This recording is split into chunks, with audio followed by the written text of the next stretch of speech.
Hola, otra vez. Seguimos hablando acerca de la introducción a esta filosofía religiosa que es el budismo de Nichiren Daishonin.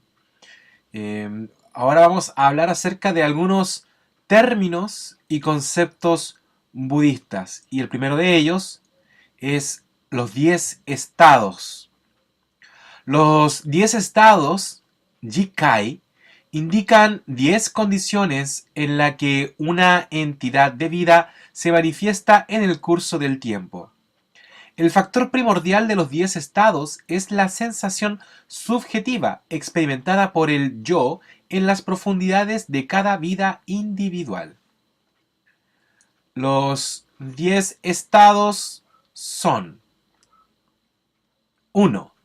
Infierno. Es una condición en la que uno está dominado por el impulso furioso de destruir y de atraer la ruina sobre sí mismo y sobre los demás. Concretamente, este estado representa al sufrimiento y la desesperación más extremos. 2. Hambre. En esta condición, uno está sometido a un insaciable deseo egoísta de riquezas, fama y placer, que jamás puede ser enteramente y satisfecho. 3. Animalidad. Cuando está presente, uno se deja llevar por el impulso de los deseos e instintos, pues carece de la sabiduría para controlarse. 4. Ira. Consciente de su propio yo, pero dominado por el egoísmo, uno es incapaz de comprender las cosas como son y menosprecia y agrede la dignidad de los demás. 5. Humanidad. En este estado, en que uno es capaz de controlar temporalmente sus deseos e impulsos mediante la razón, se puede vivir una vida pacífica en armonía con el entorno y con otras personas. 6. Éxtasis. Es una condición en la que existen el contento y la alegría por haberse librado del sufrimiento y la satisfacción de haber concretado algún deseo. Bueno, aquí no está señalado, pero es importante mencionar que el éxtasis no es realmente una condición tan elevada, porque es temporal y está sujeta a condiciones externas, ¿ok? O sea, si yo logro zafarme de una deuda, por ejemplo, me siento muy contento, pero eso no es para siempre, está sujeto a esta condición externa. Si me vuelvo a endeudar, me voy a volver a sentir mal. O si aparece una condición nueva en mi vida que me trae sufrimiento, voy a volver a sufrir. ¿Ok? Vamos con la 7. Aprendizaje. Los 6 estados anteriores, desde infierno hasta éxtasis, surgen por el imperio de los impulsos o deseos, pero quedan bajo el absoluto control de las restricciones que les impone el entorno y son extremadamente vulnerables a las diferentes circunstancias. Aprendizaje, por el contrario, es una condición que se experimenta cuando uno lucha por un estado de satisfacción y estabilidad mediante la reforma y el desarrollo de su propia vida. O sea, es más o menos el estado en el que entramos cuando nos empezamos a interesar por nuestro desarrollo personal, ¿verdad? Obviamente ninguno de estos estados está de manera permanente en una persona. De hecho, podemos alcanzar incluso la budeidad, viajar por los 10 estados en diferentes momentos del día, inclusive. Bueno, vamos a seguir. Comprensión intuitiva. Es una condición similar a la de aprendizaje porque en ambas está presente esa lucha por transformarse a uno mismo. Pero lo que los diferencia es que en el estado de comprensión intuitiva, en vez de intentar aprender lo que lograron los antecesores, uno trata de dominar el proceso de la propia transformación mediante la observación directa de los fenómenos. O sea, de alguna manera esta comprensión, bueno, es comprensión, es diferente de solamente aprender, digamos. Eh, no me estoy necesariamente basando en los discursos o memorizando discursos y experiencias de otras personas, sino que ya estoy de manera intuitiva acercándome a este conocimiento a partir de mi propio desarrollo y la observación directa de los fenómenos, como dice aquí. 9. Bodhisattva.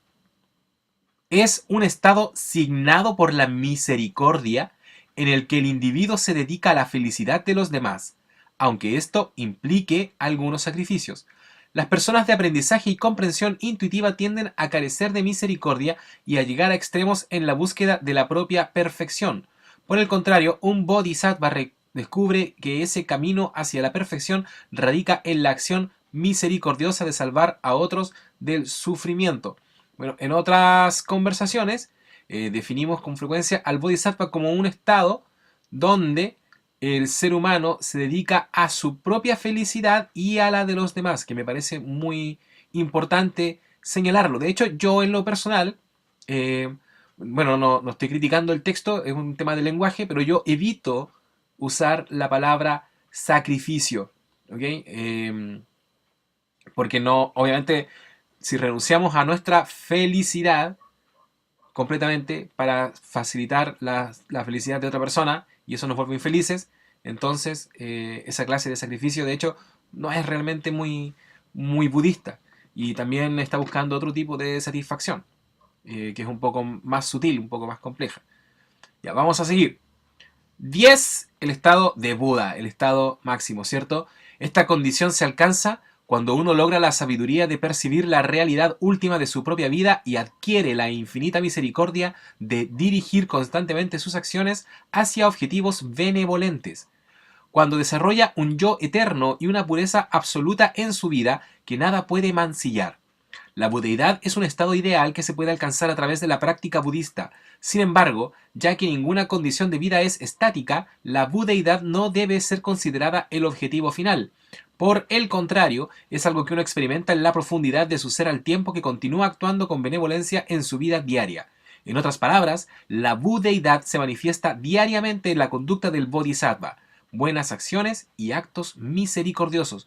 Bueno, también importante, como decíamos, recordemos que, bueno, esto viene de hecho en el punto siguiente, ya lo que iba a mencionar.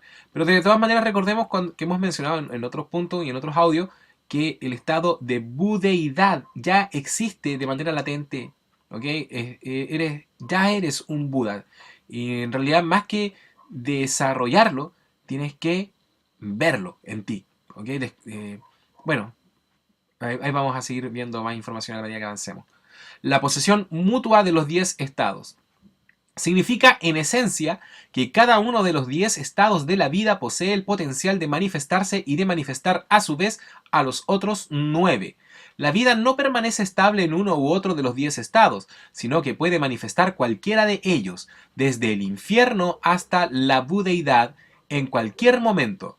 Para alguien que se encuentra en el estado de infierno, el entorno es miserable, sea este cual fuere. Para quien experimenta el éxtasis, ese mismo entorno está colmado de felicidad. La posesión mutua de los 10 estados indica una posibilidad permanente de cambiar de una condición a otra. Al observar la vida de una persona por un cierto tiempo, se puede comprobar la existencia en ella de una tendencia básica o una fuerte inclinación hacia uno o más de los 10 estados. La vida de un individuo misericordioso está centrada alrededor del estado de Bodhisattva. No obstante, alguien cuya tendencia vital básica es la de Bodhisattva también puede manifestar hambre, éxtasis o algún otro estado en cualquier momento. Por ende, cualquier estado que prevalezca posee el potencial de manifestar todos los demás. El término revolución humana indica la elevación gradual del estado de vida que se manifiesta como la tendencia primordial de un individuo y asimismo la consolidación de la budeidad como la base de su vida. Como consecuencia de esa elevación, las actividades de la vida se centran alrededor del estado más excelso, el de la budeidad. Esto de la mutua posesión de los 10 estados es bien interesante porque implica, de hecho, que incluso un ser humano que está en el estado más bajo, en el estado de infierno, digamos, en la depresión, sumido en el mayor de los sufrimientos y en sus problemas terribles, podría incluso alcanzar la budeidad desde ese estado. Es interesante, para reflexionarlo un poco. Bueno, se me fue bien rápido el tiempo, así que estamos. Han pasado estos 10 minutitos de conversación. Espero que les haya gustado esta entrega y nos vemos en una próxima ocasión. Gracias.